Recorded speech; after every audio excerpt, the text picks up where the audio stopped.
வணக்கம். நாம தினமும் பயன்படுத்துற வாட்ஸ்அப்ல சும்மா மெசேஜ் அனுப்புறத தாண்டி ஒரு முழு கடையே ஒளிஞ்சிருக்குன்னு சொன்னா நம்புவீங்களா? ஆமாங்க, அந்த ஆச்சரியமான விஷயத்த பத்தி தான் நாம இப்போ பார்க்க போறோம். வாங்க உள்ள போலாம். வாட்ஸ்அப் யோசிச்சு பாருங்க. இத நாம எதுக்கெல்லாம் யூஸ் பண்றோம்?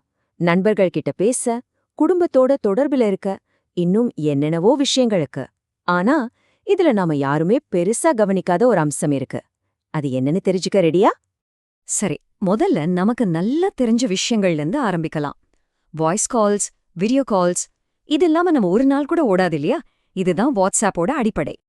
அப்புறம் மெசேஜிங், வெறும் வார்த்தைகள் மட்டும் இல்லாம ஸ்டிக்கர்ஸ், ஜிஃப்ஸ், வாய்ஸ் நோட்ஸ்னு நம்ம மனசுல இருக்கிறத அப்படியே அதுல கொட்டிடுறோம்.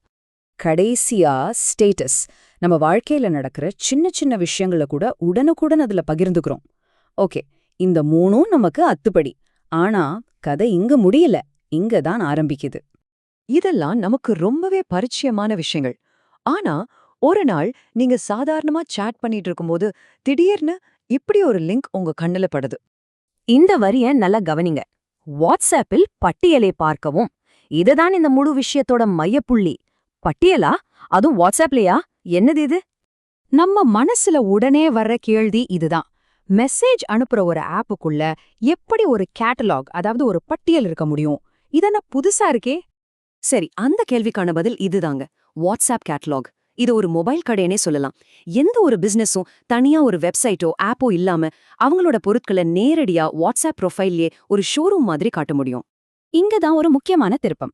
நாம பாக்குற இந்த அம்சம் நம்ம தனிப்பட்ட வாட்ஸ்அப் அக்கவுண்ட்ல இல்ல. இது வாட்ஸ்அப்போட இன்னொரு முகம், அதாவது வாட்ஸ்அப் ஃபார் பிசினஸ். இப்போ இத பாருங்க, உங்களுக்கு தெளிவா புரியும். ஒரே ஆப்குள்ள ரெண்டு உலகம் இருக்கு. ஒரு பக்கம் நாம தனிப்பட்ட பயன்பாட்டுக்கு பயன்படுத்துற கால்ஸ், மெசேஜஸ், ஸ்டேட்டஸ்.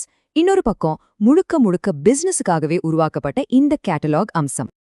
ஓகே, ஒரு கேட்டலாக் இருக்கு. நல்ல விஷயம்தான். ஆனா இதனால என்ன பெரிய மாற்றம் வந்துற போது? இது ஏன் இவ்ளோ முக்கியமான விஷயம்னு நம்ம யோசிக்கணும் இல்லையா? ஏன்னா இது ஒரு பாக்கெட் கடை மாதிரிங்க.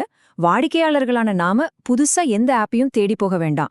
நாம நம்புற, தினமும் பயன்படுத்துற வாட்ஸ்அப்லயும் ஒரு கடை இருக்கு. ஒரு சின்ன வீட்ல இருந்து கேக் செய்றவங்கல இருந்து ஒரு பெரிய ஷோரூம் வரைக்கும் யார் வேணும்னாலும் அவங்க வாடிக்கையாளரோட பேசுற அந்த சாட்டையே நேரடி வியாபாரமா மாத்த முடியும். அப்ப பாருங்க, வாட்ஸ்அப் வெறும் பேசுறதுக்கும் பழகுறதுக்கும் மட்டும் இருந்த காலம் போய் இப்போ அதுல ஷாப்பிங்கிற ஒரு பெரிய பகுதி சேர்ந்திருக்கு. இந்த ஒரு சின்ன அம்சம் நாம வாட்ஸ்அப்ப பாக்குற விதத்தையே மொத்தமா மாத்திடுது. நம்ம பார்த்த அந்த மூலத்தில் இருந்த புரிதல் ஞான மிஷன் மாதிரி ஒரு சேவை அமைப்புல இருந்து உங்க தெருமுனையில இருக்கிற காஃபி கடை வரைக்கும் யாரு வேணும்னாலும் இந்த வசதியை ரொம்ப எளிமையா பயன்படுத்தலாம்.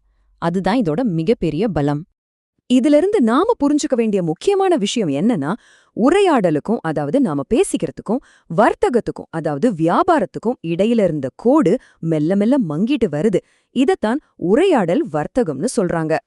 இன்னும் சிம்பிளா சொல்லணும்னா, அடுத்த முறை உங்களுக்கு ஏதாவது ஒரு பொருள் தேவைப்பட்டா நீங்க அதை ஆன்லைன்ல தேட மாட்டீங்க. அதுக்கு பதிலா உங்களுக்கு பிடிச்ச கடைக்கு ஒரு வாட்ஸ்அப் மெசேஜ் அனுப்புவீங்க. பாருங்க, நம்ம பழக்கத்தையே இது மாத்தப் போகுது. அப்போ உங்களோட அடுத்த ஷாப்பிங் ஒரு பெரிய மால்லயோ வெப்சைட்லயோ இல்லாம உங்க போன்ல இருக்கிற ஒரு சாட் விண்டோக்குள்ள நடக்குமா? என்ன நினைக்கிறீங்க? யோசிச்சு பாருங்க.